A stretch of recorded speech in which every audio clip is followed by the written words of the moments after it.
Halo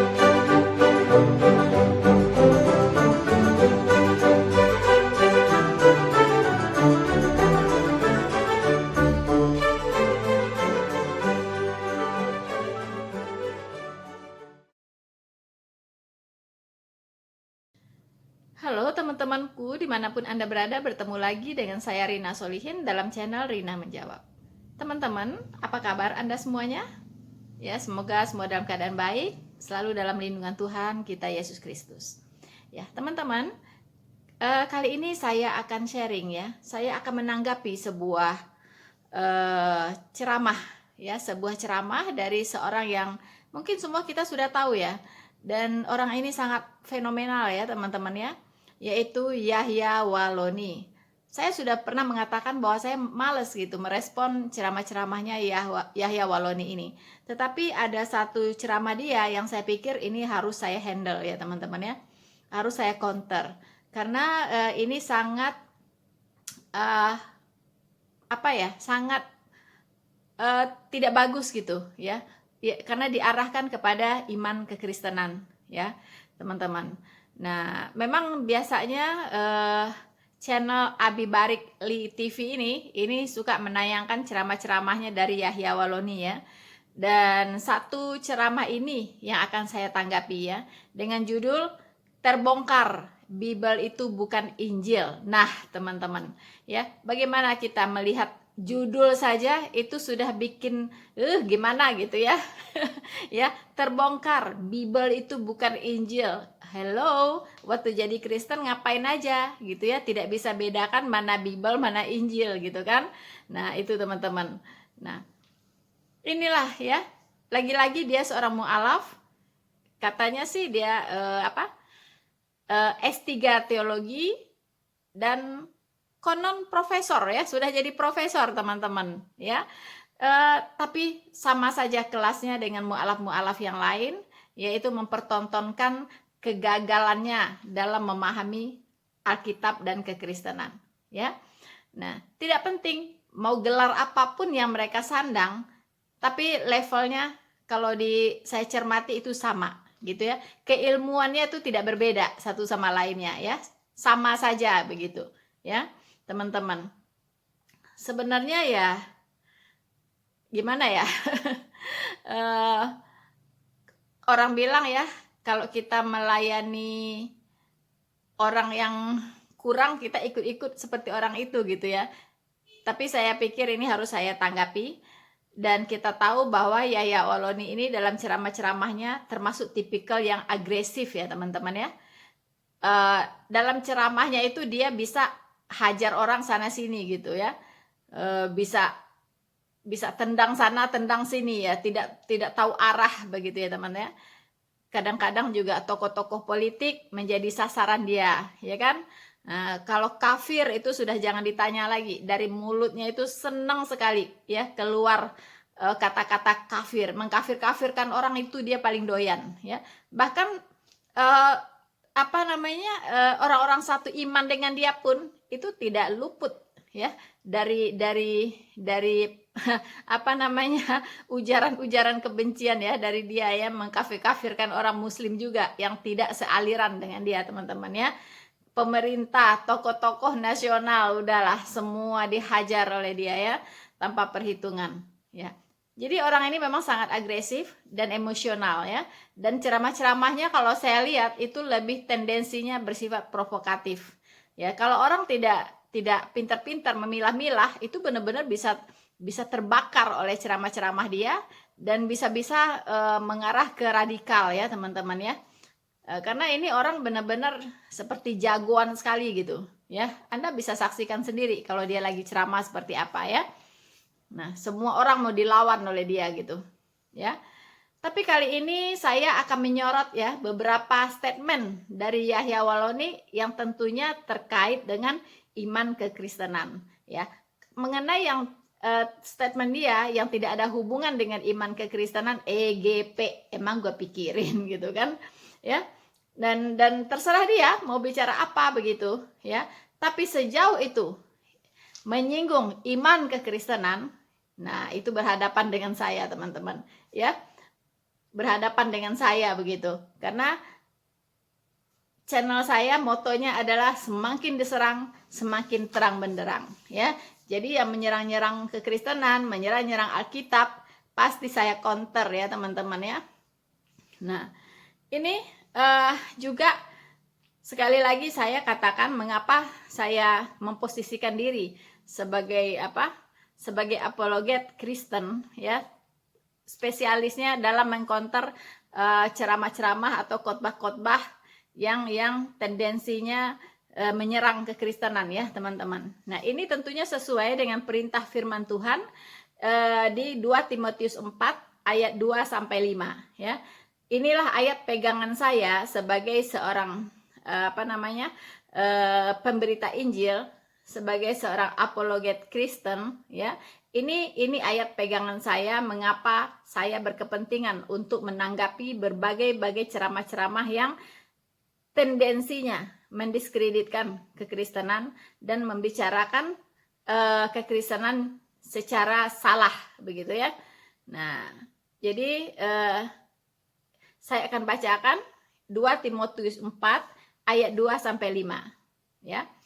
Semoga ini hafal di luar kepala nanti ya oleh teman-teman juga ya, karena sering saya bacakan begitu supaya kita orang Kristen tahu bahwa kita ini tidak boleh berdiam diri ketika ada yang salah ya, ketika ada yang tidak benar ya, ketika ada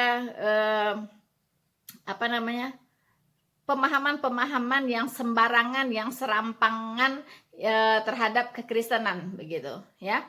Karena ini masalah iman ya. Kalau sesuatu yang salah kemudian kita biarkan, maka itu lama-lama akan dianggap orang sebagai sebuah kebenaran ya. Mari kita baca teman-teman sekali lagi ya, 2 Timotius 4 ayat 2 sampai 5. Beritakanlah firman ya, beritakanlah firman, siap sedialah, baik atau tidak baik waktunya. Nyatakanlah apa yang salah, tegurlah dan nasihatilah dengan segala kesabaran dan pengajaran. Ya. Karena akan datang waktunya, orang tidak lagi menerima ajaran sehat, tidak dapat lagi menerima ajaran sehat, tetapi mereka akan mengumpulkan guru-guru menurut kehendaknya untuk memuaskan keinginan telinganya. Ya, mereka akan memalingkan telinganya dari kebenaran dan membukanya bagi dongeng. Tetapi kuasailah dirimu dalam segala hal, sabarlah menderita, lakukanlah pekerjaan pemberitaan Injil, dan tunaikanlah tugas pelayananmu. Ya, teman-teman.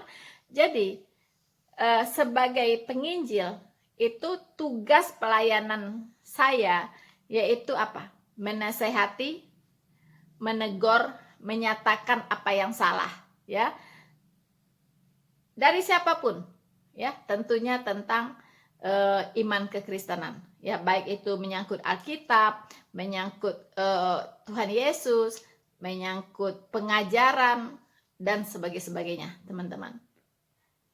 Teman-teman, sebelum kita membahas lebih lanjut, ya, teman-teman saya harapkan bisa menyaksikan video saya ini dari awal sampai akhir ya. Karena apa? Karena banyak sekali pengetahuan Alkitabiah ya yang akan dibagikan di channel ini dalam mengcounter Yahya Waloni, teman-teman. Jadi kalau nanti Anda paham, sewaktu-waktu Anda mendengarkan bagaimana Yahya Waloni ini berceramah, Anda sudah tahu arahnya kemana ya teman-teman ya. Jangan lupa Anda untuk dukung, terus mendukung channel ini supaya apa? Supaya Injil bisa diberitakan terus, kebenaran bisa terus disuarakan ya sampai kedatangan Tuhan Yesus yang kedua kali. Ya, sangat diharapkan dukungan dari teman-teman semua, karena tanpa dukungan teman-teman semua maka channel ini tidak akan berkembang ya. Dengan Anda subscribe, dengan Anda like, share, komen, dan bahkan paling bagus Anda tekan loncengnya supaya setiap ada video baru saya Anda bisa langsung update ya teman-teman ya. Nah, untuk itu kita akan mendengarkan dulu ya apa yang disampaikan oleh pendeta mualaf Yahya Waloni berikut ini. Kita dengarkan ya teman-teman. 8 tahun saya baca Al-Quran. Jangankan satu kata, satu titik dalam Al-Quran tidak mampu diselewengkan oleh otak dan tangan kotor manusia. Kitab Kristen itu tiap hari dirubah, hampir tiap minggu. Bingung kita paham. Wow. Panggil saja orang Kristen, tanya kalau ada yang mengerti kitabnya. Nggak ada yang mengerti, karena makna yang tertuang dalam kitab Bible Kristen adalah makna filsafat. Harus ditafsir, dijelaskan secara filsafat. Ketuhanannya pun filsafat. Tuhan turun pangkat jadi orang, orang naik pangkat jadi Tuhan. Dibolak-balik, itu namanya filsafat. Filsafat adalah induk dari semua ilmu. Tapi kalau rumus filsafat spekulatif, tentu bukanlah ilmu pengetahuan, tapi hukumnya adalah hukum halusi. Meja ini terbuat dari kayu, pasti yang buat adalah tukang kayu. Sampai kapanpun meja tetaplah meja ciptaan, dan tukang kayu adalah pencipta. Dipaksa bagaimanapun, artinya ayat-ayat kitab suci dipaksa bagaimanapun, Tuhan jadi orang, orang jadi Tuhan, sampai botak kepala orang kafir tak bisa. Paham kira-kira? Di Islam tak ada yang begitu. Anda yang tidak paham. Kalau Islam suka menuhankan Isa, lebih dahsyat dari ayat Kristen. Nyontek. Bahkan di Al-Quran dijelaskan, Isa adalah orang yang terkemuka di dunia dan akhirat. Kalau sudah bicara terkemuka di dunia dan akhirat, mudah sekali kalau difilsafatkan menjadi Tuhan. Adakah Al-Quran bisa difilsafatkan? Karena di referensi ayat yang lain dikatakan bahwa tidak ada Tuhan selain Allah. Nah inilah Al-Quran. Letak eksegesi, etika, logika, estetika ditaruh pada substansi yang benar. Semua konsep turun-turunnya ayat berdasarkan perjalanan sejarah. Kehidupan yang pernah, sementara, dan akan terjadi. Al-Quran itulah sebenar-benar firman dari Allah Subhanahu wa Ta'ala. Kami masuk Islam dan mengamalkan Islam dengan baik. Bukan orang Islam yang mengislamkan kami sekeluarga. Orang kafir nggak bahaya. Saya kira orang kafir itu nggak bahaya. Kafir itu cuma berapa ekor di Indonesia. Gampang, terangkan kepada kafir supaya dia masuk Islam. Yang bahaya adalah orang Muslim yang munafik. Karena misi Kristen itu, dia nggak mau tangannya berdarah. Orang Kristen itu nggak mau. Makanya lihat tuh, mahasiswa demo yang ngomong bukan Lut Binsar Panjaitan, bukan Ruth Sitompul, nyerempet. Bukan orang Manado, bukan yang Kristen, bukan. Yang ngomong di TV Wiranto. Ini indikasinya disinyalir di belakang demo mahasiswa ini ada Islam radikal. Toto. Ente ini orang opo toh? Agamane opo? Agamane Islam. Kok suka-suka jelek-jelekin Islam? Ya, anda sadar sudah diperalat oleh kafir. Kafir lagi. Adakah kira-kira dalam Bible Kristen yang bisa mengungkap satu fakta terkait sumbangsi pemikiran ilmu pengetahuan? Kalau di dalam Islam kan banyak dalam ayat Al-Quran. Oh ya? Saya sudah baca Bible Kristen itu, Bible Kristen. Tidak ada satupun ayat Kristen yang mampu memberikan sumbangsi pengetahuan terkait dengan perkembangan sains dan teknologi yang dikaji secara saintifik. So, teman-teman, bagaimana kesan Anda ketika sudah mendengarkan cuplikan ya dari ceramahnya Yahya Waloni? Luar biasa ya, teman-teman ya. Aduh, benar-benar ya. Teman-teman, saya menyimpulkan ya, saya mengambil poin-poin penting ya yang dibahas oleh Yahya Waloni ya, yang merupakan pernyataan-pernyataan Yahya Waloni tentang kekristenan ya. Pertama, dari judul. Dari judul saja dia sudah ngawur ya, teman-teman ya. Ya. Kemudian kedua, kitab Kristen katanya tiap-tiap hari dirubah, bahkan tiap-tiap minggu katanya ya. Nah, tiap-tiap minggu dirubah, teman-teman ya. Kemudian yang ketiga, orang Kristen katanya tidak ada yang ngerti Alkitab ya. Tidak ada orang Kristen yang mengerti kitabnya, teman-teman. Nanti akan kita bahas ya. Kemudian nomor 4, ketuhanan Kristen itu katanya filsafat, teman-teman ya. Tuhan turun pangkat katanya. Ya, Tuhan turun pangkat jadi orang, ya, dan orang naik pangkat jadi Tuhan. Wow, luar biasa ya. Kemudian kata dia, Isa itu lebih pantas dijadikan Tuhan karena dia katanya terkemuka di dunia dan di akhirat katanya. Gampang banget kalau mau difilsafatkan jadi Tuhan gitu teman-teman, ya. Nanti akan kita bahas juga. Kemudian 6, katanya Al-Quran itu firman Tuhan, firman Allah, firman Allah katanya. Alkitab itu filsafat manusia, ya. Alkitab itu filsafat manusia katanya teman-teman. Nah, kemudian yang ketujuh, dia mengatakan bahwa apa sih sumbangsi Bible ya terhadap ilmu pengetahuan. Wow. Ini orang kemana aja gitu kan ya. Yang 8, katanya agama Kristen itu tidak ada. Bukan agama Kristen itu katanya bukan agama samawi, ya. Agama Kristen itu tidak ada hubungannya dengan Isa Al-Masih, teman-teman. Iya sih, dengan Isa Al-Masih nggak ada hubungannya, tapi dengan Yesus Kristus sangat erat hubungannya ya. Kemudian 9, dia katakan orang Kristen itu masuk neraka. Hanya orang Islam yang akan masuk surga, teman-teman. Bahkan ini dia membuat sebuah buku ya, judulnya Orang Kristen Masuk Neraka dan yang masuk surga hanya orang Islam, teman-teman. Ya, Anda bisa beli bukunya. Kira-kira 170-an ribu lah harganya, teman-teman. Dia sudah promosikan ya bukunya itu, teman-teman ya. Yang mengatakan bahwa orang Kristen masuk neraka, Islam masuk surga. Aduh, emangnya punya nenekmu neraka dan surga. Ya. Kemudian teman-teman, saya akan kupas ya satu-satu poin-poin tadi. Ada sekitar 9 poin ya yang saya garis bawahi dari ceramahnya Yahya Walloni ini, teman-teman ya. Nah, saya akan bahas satu persatu. Jadi saya harapkan teman-teman stay untuk menyaksikan video ini. Jangan kemana-mana ya teman-teman ya, karena akan rugi sekali kalau Anda kehilangan informasi ya. Nah, saya akan bahas satu-satu ya.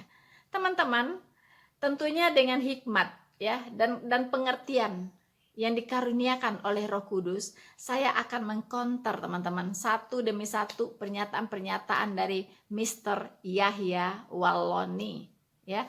Konon dia adalah seorang profesor doktor teologi ya, mantan pendeta katanya, yang mempendetakan pendeta pula ya teman-teman ya. Kita sering dengar ya pengakuan-pengakuannya ya, bahwa dia adalah pendeta yang mempendetakan pendeta, teman-teman. Walaupun banyak dari pendeta-pendeta yang ada sebenarnya protes gitu ya. Teman-teman ya.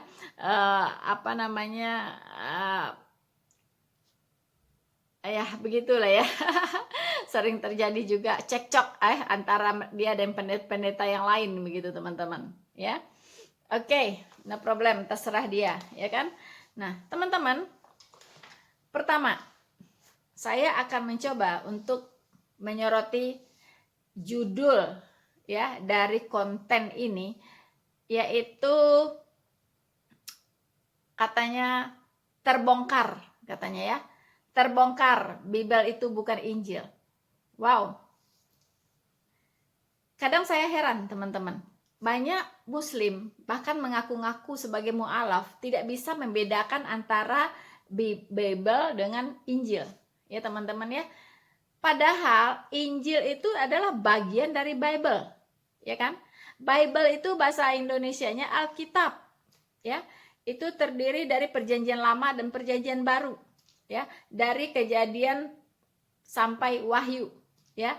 Terdapat 66 kitab ya, dari Perjanjian Lama ke Perjanjian Baru ya kan. Itulah Bible ya. Injil itu adalah bagian dari Bible, yaitu Injil ada di dalam Perjanjian Baru gitu ya teman-teman.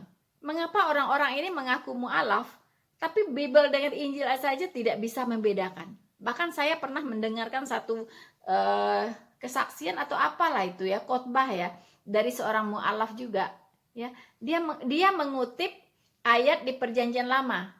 Tapi dia mengatakan ayat itu ada di dalam Injil, tapi dia kutipnya Perjanjian Lama. Ya ampun, ini mu'alaf apa ya?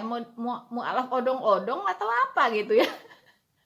Tidak bisa bedakan mana Perjanjian Lama, mana Perjanjian Baru, mana Bible, mana Injil, nggak bisa bedakan, ya kan? Nah, inilah parahnya ya teman-teman, ngaco sekali ya. Dia katakan tertulis di dalam Injil, tapi yang dia kutip Perjanjian Lama, Taurat atau Zabur, ya kan, teman-teman? Aduh, parah-parah.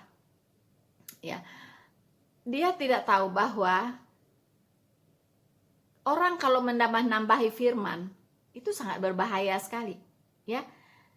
Yahya Waloni ini cenderung merubah-rubah, ya, atau menambah-nambahi firman, ya.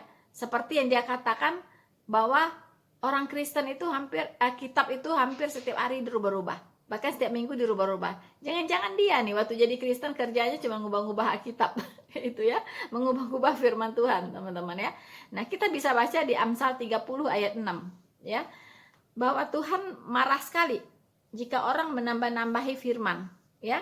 Nah, kita baca Amsal 30 ayat 6, jangan menambahi firman-Nya ya, supaya engkau tidak ditegurnya dan dianggap pendusta. Ya, teman-teman. Jadi kalau orang menambah-nambahi firman Tuhan, ya kan, menambah-nambahi firman Allah yang ada di Alkitab, itu betul-betul akan ditegur oleh Tuhan gitu, akan ditegur oleh Allah ya, dan akan dikatakan dia seorang pendusta, ya kan. Jadi firman Tuhan itu nggak boleh ditambahi, nggak boleh dikurangi, nggak boleh dirubah-rubah, teman-teman, ya kan. Tapi banyak sekali orang asal-asalan ya, menambah-nambahi firman, merubah-rubah firman gitu, yang nggak tertulis di dalam Alkitab dia tambah-tambahin gitu. Waduh, itu mah berbahaya sekali ya. Kita masih ingat di kitab Wahyu dikatakan ya, Wahyu 22 ayat 18 sampai 19 ya. Barang siapa menambahkan firman akan ditambahkan malapetaka ya, yang ada di kitab ini, ya kan? Barang siapa yang mengurangi ya apa yang tertulis di dalam kitab ini, maka akan diambil bagiannya dari pohon kehidupan. Waduh, teman-teman, itu mah betul-betul ada sanksi berat untuk orang yang menambah-nambahi, yang mengurang-ngurangi, bahkan yang merubah-rubah firman Allah yang ada di Alkitab. Tidak boleh sama sekali begitu, ya, teman-teman.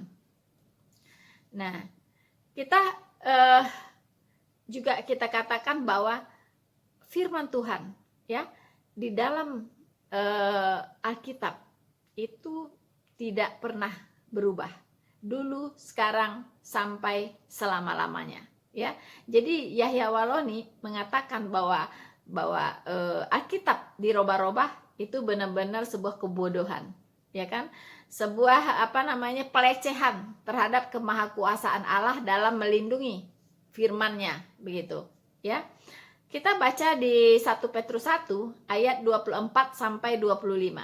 Ini jaminan dari Tuhan sendiri, ya. Sebab semua yang hidup adalah seperti rumput, dan segala kemuliaannya seperti bunga rumput.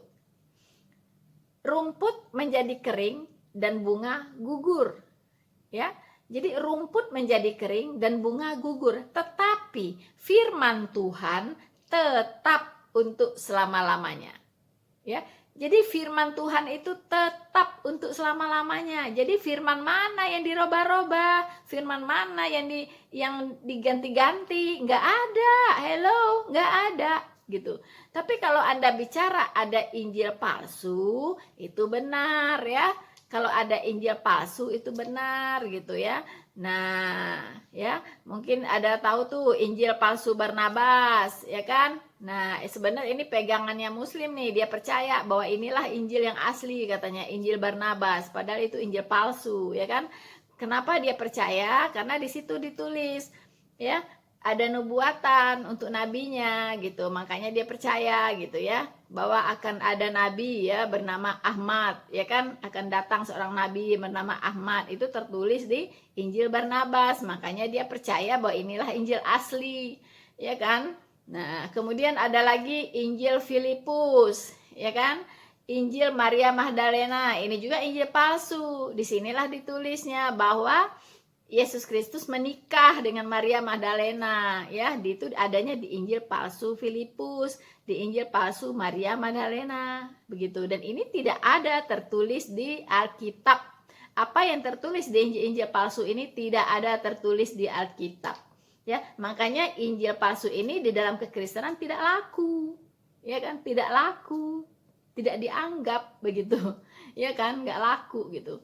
Pegangan orang Kristen hanya Alkitab, ya kan? Hanya Alkitab saja, ya.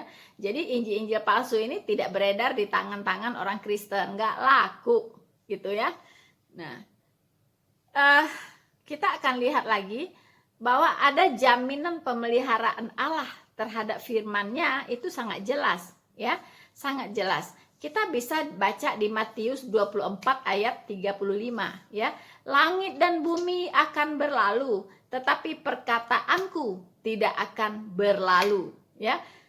Bahkan Markus juga menulis, ya, di Markus 13 ayat 31, ya.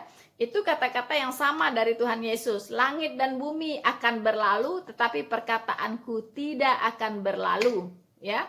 Kemudian Lukas pun menulis, ya, di Lukas 21 ayat 33. Langit dan bumi akan berlalu, tetapi perkataanku tidak akan berlalu, ya. Jadi tidak ada yang bisa merubah-rubah perkataan Tuhan, firman Tuhan. Tidak ada yang punya kuasa bisa merubah itu, ya. Karena Tuhan loh yang memeliharanya, ya. Orang nyawa Anda aja di tangan Dia. Ya, dan nasib Anda itu seperti debu, ya kan? Dia tiup aja Anda bisa jadi apa gitu ya. Ya kan? Jadi kalau ada orang mau merubah-rubah firman Dia, pasti dihabisin oleh Allah gitu. Nggak mungkin Dia akan membiarkan perkataannya dirubah-rubah, diganti-ganti gitu kan ya, ditambah-tambahi dan dikurang-kurangin. Nggak ada gitu, nggak ada. Jadi yang tertulis itu tidak bisa dirubah-rubah, ya. Makanya para penyesat-penyesat hanya bisa menyalah tafsirkan firman Tuhan, ya kan? Kemudian juga menambahi secara lisan, begitu ya. Tapi yang tertulis dia tidak bisa ubah, gitu ya. Nah, karena apa? Karena anggapan bahwa Alkitab ini sudah dirubah-rubah itu tidak berdasar. Mengapa? Karena dalam pembahasan saya yang di video-video yang lain tentang Alkitab itu saya sudah bahas ya, bahwa Alkitab salinan, ya, yang otentik ya, yang dari aslinya akan disalin lagi. Dulu kan di papirus-papirus ya ditulisnya ya, kemudian disalin ya oleh orang-orang yang punya kapasitas yang ditentukan waktu itu ya. Itu puluhan orang gitu yang menyalin itu. Bahkan titik komanya pun dihitung waktu menyalin itu. Jadi nggak sembarangan ya. Kata-katanya pun dihitung, kemudian diperiksa lagi, dicek lagi gitu ya. Yang ngecek bukan satu orang tapi banyak orang ya yang mengontrol kembali, bahkan titik komanya pun dikontrol, jadi nggak mungkin salah salin begitu teman-teman ya. Nah itu namanya Masoretic Text ya, itu untuk perjanjian lama, dan Textus Receptus itu untuk perjanjian baru. Nah inilah kitab yang masih ada sampai hari ini dan tersimpan sebagai untuk dasar dari penterjemahan Alkitab ke berbagai bahasa di dunia ini teman-teman ya. Jadi ini salinan aslinya ya, dan ini sudah sangat disimpan di tempat yang sangat baik begitu ya, dan selalu dicetak ulang ya, dengan adanya kemajuan teknologi dalam pengadaan kertas ya teman-teman ya. Jadi disalin lagi supaya tidak hancur begitu kan. Nah jadi teman-teman nggak sembarangan, Allah itu nggak sembarangan gitu ya. Dia punya otoritas untuk memelihara Alkitabnya begitu. Jadi mohon maaf dengan Yahya Waloni ya, Anda terlalu serampangan untuk menyimpulkan bahwa Alkitab diubah-ubah ya. Kalau Anda yang mengubah-ubah betul ya, secara secara lisan ya kan, yang nggak tertulis di Alkitab Anda tambah-tambahi, yang tertulis Anda kurang-kurangi ya. Itulah pekerjaan Anda ya. Mungkin waktu jadi Kristen juga sama, makanya Anda nggak ngerti apa-apa begitu kan. Oke teman-teman. Nah, jadi Injil palsu itu memang ada ya, buatan iblis. Tapi dalam dunia kekristenan umat Kristen nggak pakai itu, ya kan, nggak laku ya. Nah, selanjutnya kata Yahya Waloni ya, kata Yahya Waloni, orang Kristen tidak ada yang mengerti Alkitabnya. Halo. Orang Kristen nggak ada yang ngerti Alkitabnya, katanya begitu ya. Wow, ini diwakili oleh seorang Yahya Waloni dulu ya, nggak mengerti Alkitabnya sampai dia jadi mu'alaf begitu kan. Itu gara-gara dia tidak mengerti Alkitabnya gitu. Jadi dia mengemukakan cerminan dirinya sendiri ya teman-teman ya. Nah, tapi secara logika sehatnya begini, sekiranya orang Kristen saja tidak ada yang mengerti Alkitabnya, tentu terlebih-lebih lagi mereka yang bukan Kristen ya. Iya kan? Jika orang Kristen saja yang setiap hari baca Alkitab, yang setiap minggu kita kebaktian di gereja membahas firman Tuhan yang ada di Alkitab dan tidak mengerti Alkitab itu gitu ya. Tidak ada Kristen yang mengerti Alkitab itu, kata Yahya Waloni. Jadi boro-boro yang tidak Kristen tentu lebih-lebih tidak mengerti begitu ya. Nah, inilah presentasi dari seorang Yahya Waloni waktu dia jadi Kristen, dia tidak mengerti Alkitab. Tidak mengerti sedikit pun. Gitu. Tapi kok bisa jadi katanya S3 teologi gitu ya. Apa yang dia mengerti gitu? Kok bisa jadi S3 teologi gitu kalau tidak mengerti apa-apa begitu kan? Nah, jadi ini orang betul-betul asal bunyi, ya kan ya? Asal bunyi. Jadi pengakuan jujur lah dari dia ya, bahwa dia waktu jadi Kristen tidak mengerti apa-apa tentang Alkitab sampai dia pindah agama ya teman-teman, sampai dia jadi mu'alaf karena tidak mengerti begitu ya kan. Nah, tapi sayangnya mengaku-ngaku S3 gitu tapi nggak ngerti apa-apa gitu. Harusnya kan nggak pernah naik kelas kalau orang nggak ngerti apa-apa kan gitu ya. Nah, entahlah ya, hanya rumput yang tahu ya. Tanyalah kepada rumput yang bergoyang kalau mau tahu Yahya Waloni ya. Oke teman-teman ya. Kemudian selanjutnya dia mengatakan bahwa ketuhanan Kristen itu filsafat. Waduh ya. Jadi filsafat itu artinya hasil pikiran manusia gitu. Jadi buatannya manusia lah ya. Ketuhanan Kristen itu gitu. Jadi saya hanya mengatakan begini, jika Tuhan orang Kristen ya, jika Tuhan orang Kristen, Allah orang Kristen yang sudah jelas-jelas menyatakan dirinya ya dengan terang benderang kepada umatnya ya kan, di sepanjang Alkitab telah menampakkan diri kepada para nabi dan memperdengarkan suaranya ya, bahkan sudah hadir di tengah-tengah umatnya sebagai manusia ya. Dikatakan itu Tuhan filsafat, hello. Tentu akan terlebih lagi Tuhan yang sangat absurd itu. Ya, Tuhan yang sangat absurd itu.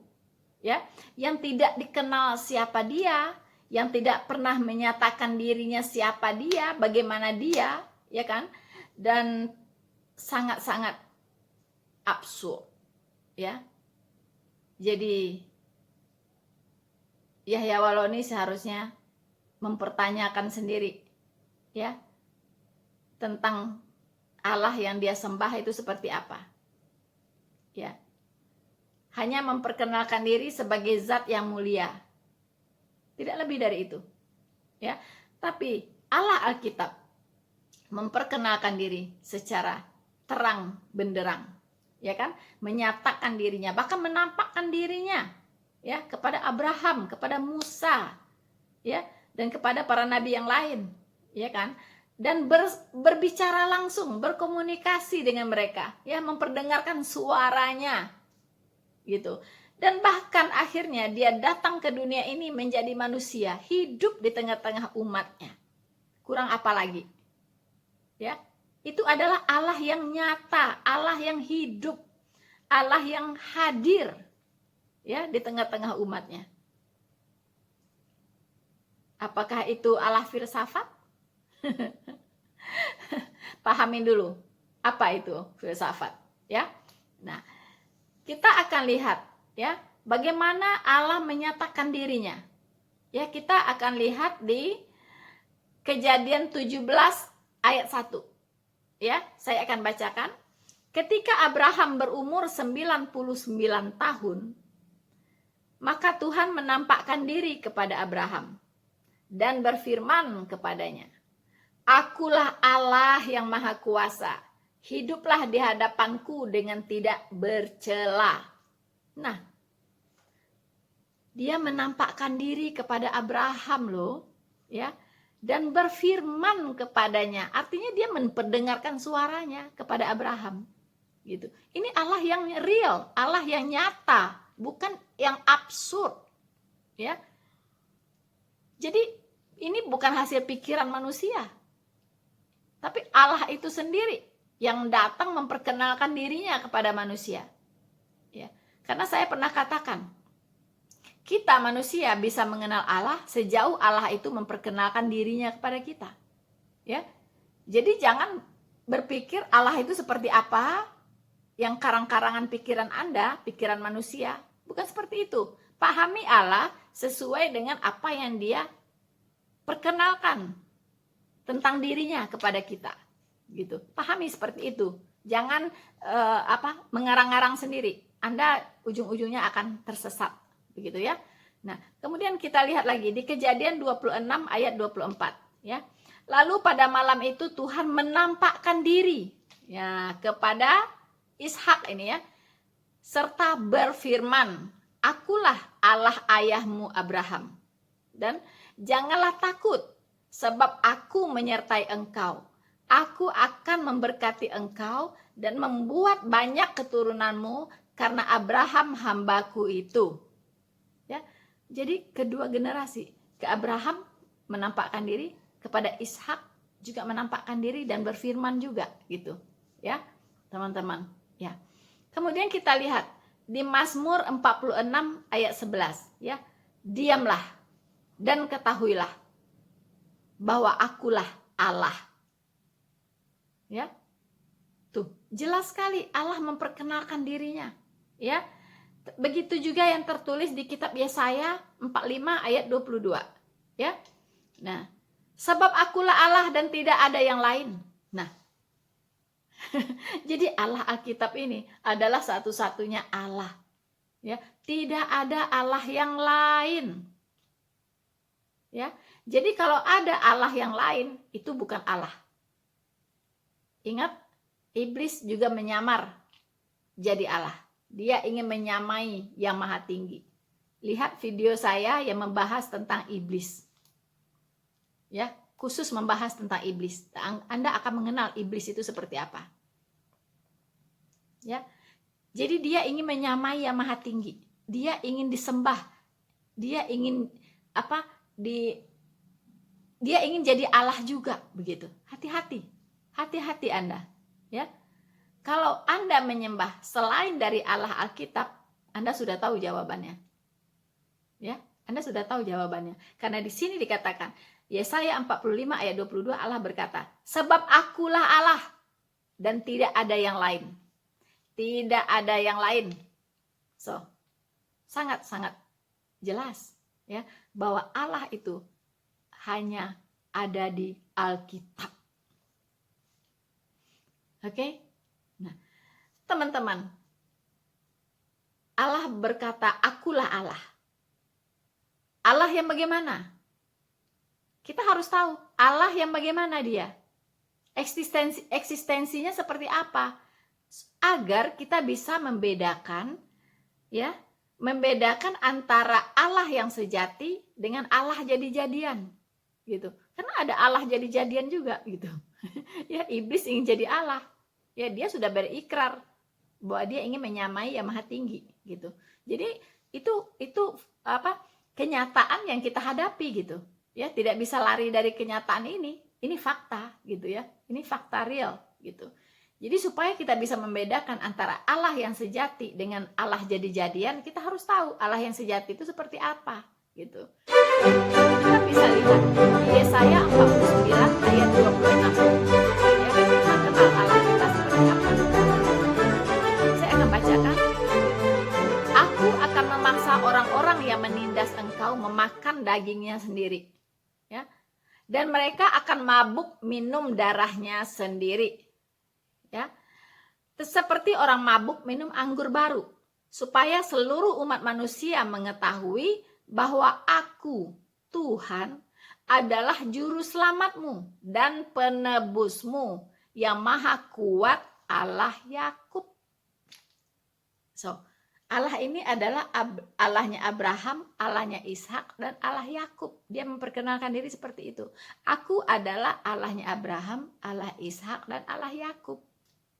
Ya, nah dia ini di sini dikatakan dia ini adalah Aku, Tuhan adalah juru selamatmu dan penebusmu yang maha kuat, Allah Yakub. So, jadi Allah Alkitab memperkenalkan dirinya sebagai juru selamat, sebagai penebus. Ya, jadi kalau ada Allah atau yang mengaku-ngaku Tuhan, tapi dia bukan juru selamat, bukan penebus, bahkan dia menyangkali itu semua, pastikan itu bukan Allah sejati yang ada di Alkitab ini. Karena Allah Alkitab menyatakan dirinya sebagai juru selamat, sebagai penebus umat manusia. Ya. Nah. Kemudian kita lihat Yesaya 43 ayat 11, ya. Dan tidak ada juru selamat selain daripadaku. Nah, jadi kalau ada yang mengatakan juru selamat, itu adalah Allah sendiri, ya. Dia adalah Allah sendiri, karena ini Allah sendiri yang bicara. Tidak ada juru selamat selain daripadaku. Begitu, ya. Jadi dia inilah yang jadi juru selamat. Nah, kemudian kita lihat Lukas 2 ayat 11, ya. Hari ini telah lahir bagimu juru selamat, yaitu Kristus, Tuhan, di kota Daud. Clear teman-teman? Clear? Ya, bahwa hari ini telah lahir bagimu juru selamat, yaitu Kristus, Tuhan di kota Daud. Ini nyambung dengan tadi dikatakan bahwa di Yesaya 49 ayat 26, ya, bahwa Aku, Tuhan, adalah juru selamatmu dan penebusmu. Ya, Tuhan, ya. Jadi yang lahir itu adalah juru selamat, yaitu Kristus, Tuhan di kota Daud. Ini adalah pribadi yang sama, ya, pribadi Allah sendiri, ya teman-teman. Jadi jangan pernah ragu lagi bahwa Yesus Kristus itu adalah Allah, pribadi Allah itu sendiri, ya. Nah, kita bisa baca di Yohanes 4 ayat 42 lagi. Dan mereka berkata pada perempuan itu, kami percaya, ya, tapi bukan lagi karena apa yang kau katakan, sebab kami sendiri telah mendengar dia dan kami tahu bahwa dia benar-benar juru selamat dunia, ya. Jadi Yesus Kristus itu adalah Allah yang datang menjadi manusia sebagai juru selamat dunia, ya. Jadi jangan pernah ragu, ya teman-teman, ya. Jadi bahwa Tuhan turun pangkat jadi manusia itu benar-benar, ya, sembrono, pernyataan yang sembrono, ya. Yang benar adalah Tuhan sesaat merendahkan dirinya sendiri menjadi sama dengan manusia untuk menjalankan misi penyelamatannya, karena dia adalah juru selamat. Jadi dia datang ke dunia ini bukan kurang kerjaan gitu, bukan untuk holiday, bukan untuk jalan-jalan iseng-iseng mau lihat-lihat dunia, bukan. Dia datang ke dunia ini untuk menjalankan misi penyelamatan, karena dia adalah juru selamat Tuhan yang hadir ke tengah-tengah umatnya untuk menyelamatkan umatnya dari penghukuman dosa. Teman-teman, kita akan membaca di Filipi 2 ayat 5 sampai 11, ya. Apa tujuan Yesus Kristus datang ke dunia ini? Yaitu juru selamat yang adalah pribadi Allah sendiri, ya. Dan bagaimana tadi dikatakan Yahya Waloni bahwa Tuhan turun pangkat jadi manusia, ya. Sekarang kita lihat apa yang dikatakan Alkitab tentang itu, ya. Filipi 2 ayat 5 sampai 11. Hendaklah kamu dalam hidupmu bersama menaruh pikiran dan perasaan yang terdapat juga dalam Kristus Yesus. Yang walaupun, dengarkan baik-baik, yang walaupun dalam rupa Allah tidak menganggap kesetaraan dengan Allah itu sebagai milik yang harus dipertahankan. Ya. Melainkan telah mengosongkan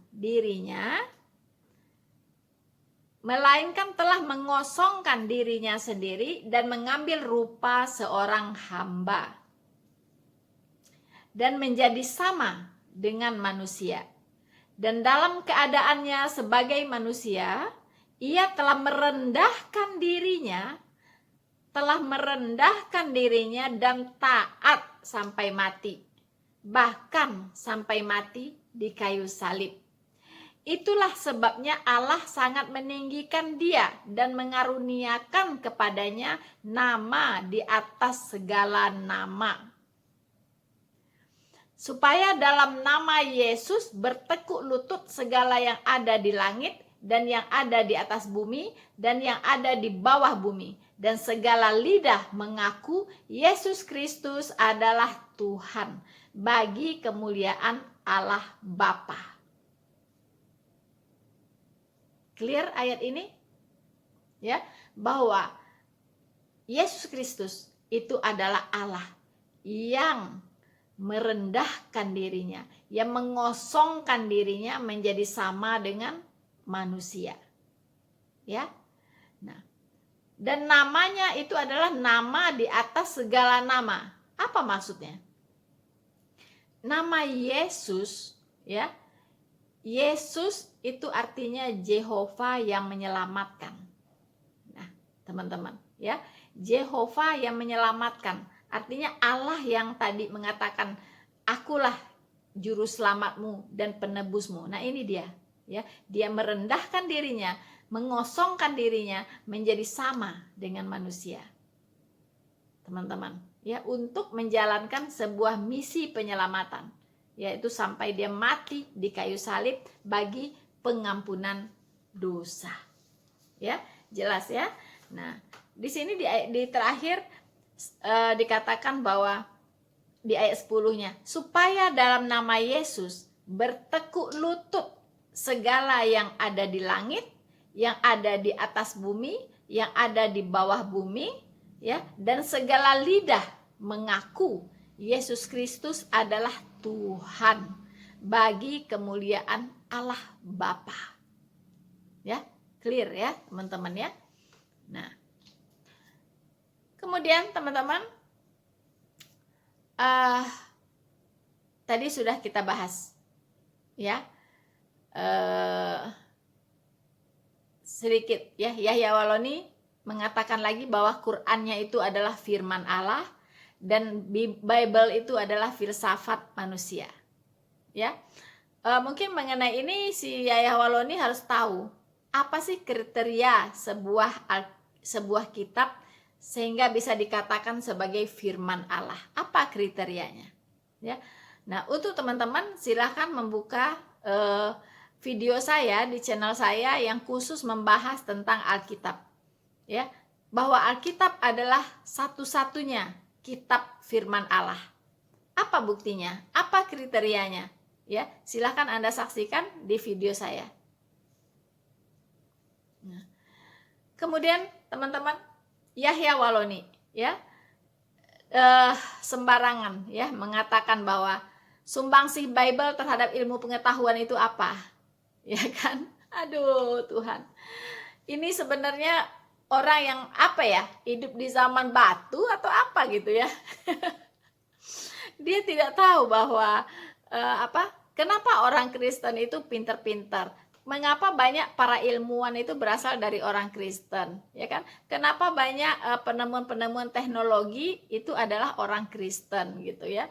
Kenapa gebrakan-gebrakan kemajuan teknik ya kan, maupun berbagai kemajuan ilmu pengetahuan ya, penelitian dan sebagainya itu berasal dari orang-orang Kristen. Mengapa? Ya, karena Alkitabnya ini mencerdaskan ya, membuat orang yang membacanya itu jadi cerdas, ya kan?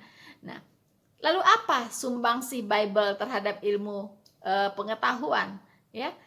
Saya akan mengambil satu contoh saja ya, bahwa sebelum ilmuwan yang bernama Galileo ya kan menemukan bahwa bumi ini bulat, itu jauh-jauh hari Alkitab sudah mengatakannya bahwa bumi itu bulat, begitu ya. Nah, ini bisa apa namanya dibuka di Yesaya 40 ayat 22 ya. Di Yesaya 40 ayat 22 itu sudah mengatakan bahwa sudah memberitahukan bahwa bumi ini bulat, begitu ya. Nah, saya bacakan Yesaya 40 ayat 22. Dia yang bertahta di atas bulatan bumi, yang penduduknya seperti belalang, dia yang membentangkan langit seperti kain dan memasangnya seperti kemah kediaman. Ya. Jadi dia yang bertata di atas bulatan bumi. Why, hello, bumi itu sudah diberitahukan oleh Alkitab bulat, ya kan? Nah, itu jauh-jauh hari sebelum Galileo menemukan fakta ini, teman-teman, ya kan? Banyak sih yang lain, bahkan penemuan septic tank itu juga sudah diajarkan di Alkitab. Lain kali saya bahas itu, ya kan? Nah. Tapi jangan lupa teman-teman, bagi Anda yang belum subscribe, yang belum like dan apa namanya, yang belum tekan loncengnya, silahkan Anda subscribe dulu sebelum lupa ya teman-teman ya. Oke, itu hanya intermezzo ya. Oke, nah selanjutnya Yahya Waloni mengatakan bahwa agama Kristen itu tidak ada hubungannya dengan Isa Al-Masih, ya kan? Nah, saya katakan tadi, kalau tidak ada hubungan dengan Isa Al-Masih itu memang benar, gitu. Karena nggak ada urusannya gitu kekristenan dengan Isa Al-Masih. Isa Al-Masih itu kan nabinya Anda, gitu kan, ya kan? Sementara Tuhan Yesus itu adanya di Alkitab, gitu, tidak ada di Al-Quran, gitu kan. Nah, mungkin ini maksud tujuan pertanyaannya adalah seperti pertanyaan-pertanyaan para Muslim yang lainnya gitu ya. Mereka bertanya, itu Kristen itu bukan apa dibawa oleh Yesus Kristus katanya. Yesus Kristus itu agamanya bukan Kristen, dia bilang gitu. Nah, saya sudah jelaskan ya bahwa betul Tuhan itu tidak membawa agama. Ya. Tapi Tuhan Yesus membawa jalan keselamatan. Ya kan? Jalan keselamatan yang dibawa. Lalu agama Kristen dari mana? Ya. Kristen itu artinya pengikut Kristus, ya. Jadi orang-orang yang percaya kepada Tuhan Yesus, kemudian dia beriman kepada Tuhan Yesus, itu disebut Kristen. Itu pun dikasih tahu oleh orang Yahudi, ya. Jadi melihat pengikut Yesus yang ngikutin dia terus ya, ngintilin dia terus kemana-mana. Nah, tuh orang Kristen katanya. Jadi Kristen itu artinya pengikut Kristus, dan itu nggak penting gitu. So teman-teman, pernyataan Yahya Waloni selanjutnya adalah yaitu mengatakan bahwa orang Kristen masuk neraka, yang masuk surga hanya Islam. Wow, kalau begitu saya mengapa jadi orang Kristen ya? Kenapa tidak jadi Islam saja gitu? Jadi tidak perlu pindah seharusnya kalau begitu gitu ya. Tapi pertanyaannya kata siapa gitu kan? Kata elu. Ya. Nah, orang Kristen masuk surga atau masuk neraka itu tidak ditentukan oleh seorang Yahya Waloni, ya kan?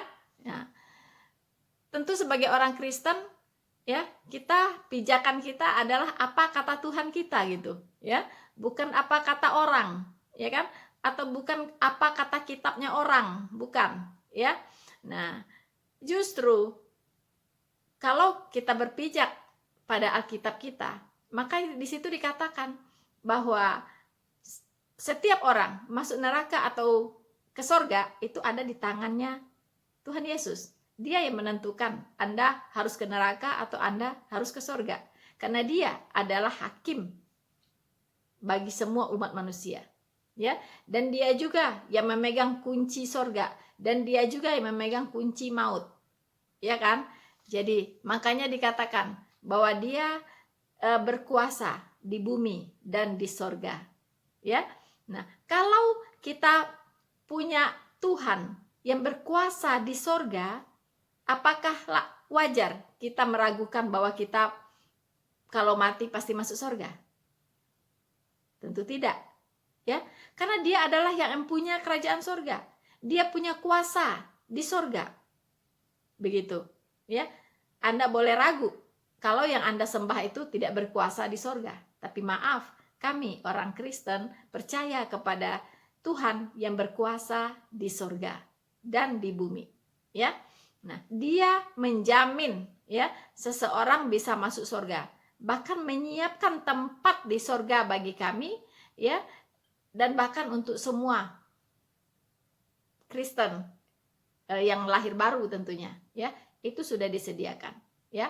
Bahkan Tuhan Yesus berkata, ya, aku menyiapkan tempat bagimu, ya, di mana aku berada, engkau pun berada.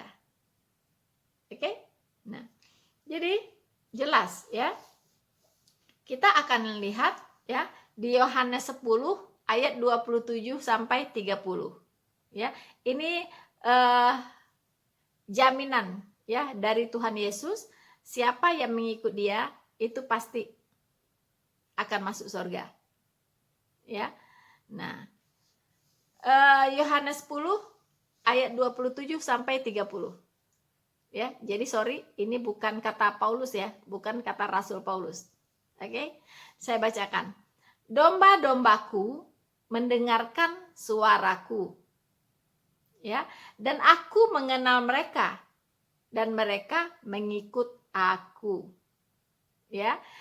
Nah, kami Kristen disebut domba-domba Kristus, ya kan? Nah, dan aku memberikan hidup yang kekal kepada mereka. So, jelas? Dan aku memberikan hidup yang kekal kepada mereka. Dan mereka pasti tidak akan binasa sampai selama-lamanya.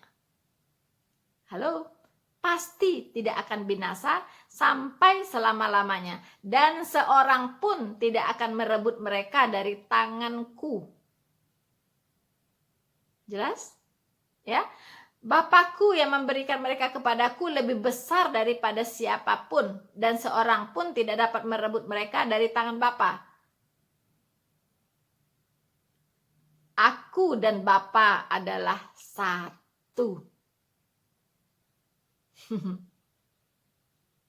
Oke? Clear? Ya? Bahwa kami Kristen adalah domba-domba Allah. Kenapa disebut domba? Kenapa tidak kambing? Allah membedakan di Alkitab antara domba dengan kambing. Kalau kambing itu tidak mendengarkan suaranya, ya. Kambing dipisahkan, itu orang-orang yang tidak percaya kepadanya, itu disebut dengan kambing, ya. Domba itu adalah simbol dari kepatuhan, ketaatan, yaitu orang-orang pengikutnya, ya. Orang-orang Kristen yang percaya kepadanya disebut dombanya, gitu ya. Nah, makanya di satu nas lain dikatakan nanti Tuhan Yesus akan memisahkan antara domba dengan kambing, ya. Domba di sebelah kanannya, kambing di sebelah kirinya. Begitu, ya. Dipisahkan, ya. Kambingnya untuk dimasukkan ke neraka, dombanya untuk dimasukkan ke surga. Gitu, ya. Ada nggak orang Kristen kambing? Ada, ya. Yaitu orang Kristen KTP, itu masuk ke golongannya ke kambing. Ya kan? Kambing-kambing masuk golongannya ke situ, ya. Tapi Kristen-Kristen lahir baru itu adalah domba-dombanya. Begitu, ya. Nah, Bapakku yang memberikan mereka kepadaku lebih besar daripada siapapun, dan seorang pun tidak dapat merebut mereka dari tanganku. Aku dan Bapa adalah satu. So, jadi Tuhan Yesus dan Bapa itu adalah satu, ya. Nah, teman-teman, untuk menguatkan kita bahwa kita sudah dijamin ya oleh Tuhan Yesus, kalau kita percaya kepadanya dengan sungguh-sungguh ya, dan bertobat, mempunyai iman yang benar kepada Dia, maka kita pasti diselamatkan, teman-teman, ya. Dan Tuhan Yesus juga mengatakan tidak ada sorga untuk orang yang tidak percaya kepadanya, ya. Tidak ada keselamatan di luar Dia. Tidak ada keselamatan di luar Kristus, ya kan? Karena hanya melalui Tuhan Yesus lah orang baru bisa sampai ke sorga, ya. Di luar itu pasti landingnya di neraka, teman-teman, ya. Yohanes 14 ayat 6 sampai 7, ya, ini ayat yang sudah hafal ya, di luar kepala kita ya, teman-teman ya. Tapi baiklah, kita akan membacakan kembali untuk menguatkan ya, bahwa betul-betul Tuhan Yesus itu adalah jalan menuju sorga. Di luar itu pasti nyasar ke neraka, teman-teman, ya. Kata Yesus kepadanya, "Akulah jalan dan kebenaran dan hidup. Tidak ada seorang pun yang datang kepada Bapa kalau tidak melalui Aku. Sekiranya kamu mengenal Aku, pasti kamu juga mengenal Bapa-Ku. Sekarang ini kamu mengenal Dia dan kamu telah melihat Dia." So, teman-teman, ya. Benar bahwa tidak ada jalan lain menuju ke sorga, ya, hanya melalui iman kepada Yesus Kristus. Makanya ada ayat yang berbunyi, ya, banyak jalan disangka orang lurus, tapi ujungnya menuju maut, ya. Jadi di luar Kristus, ya, banyak jalan, ya, dan disangka orang melalui itulah dia akan sampai ke sorga. Tapi dikatakan bahwa jalan itu akan menuju maut. Maut adalah neraka, teman-teman, ya. Banyak jalan disangka orang lurus, tapi ujungnya menuju maut. Hanya ini jalan yang menuju sorga, yaitu melalui iman kepada Yesus Kristus, ya. Nah, siapa Bapa itu?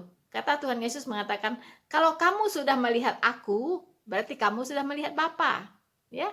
Betul, karena Bapa dan Yesus itu adalah satu, ya, yaitu Allah, Sang Pencipta langit dan bumi, ya.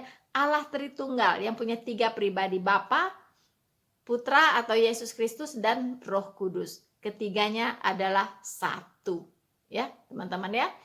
So, saya kira cukup sekian dulu ya, apa yang bisa saya counter tentang statement dari Yahya Waloni ini. Semoga semua bermanfaat untuk teman-teman semua, ada yang bisa diambil ya, pembelajaran dari apa yang saya uraikan ya, teman-teman. Dan satu kata untuk Yahya Waloni, ya, kasihan mereka yang membaca buku Anda, ya, ya. Jadi bahwa orang Kristen masuk neraka itu nonsen, kecuali Kristen KTP bisa jadi, ya.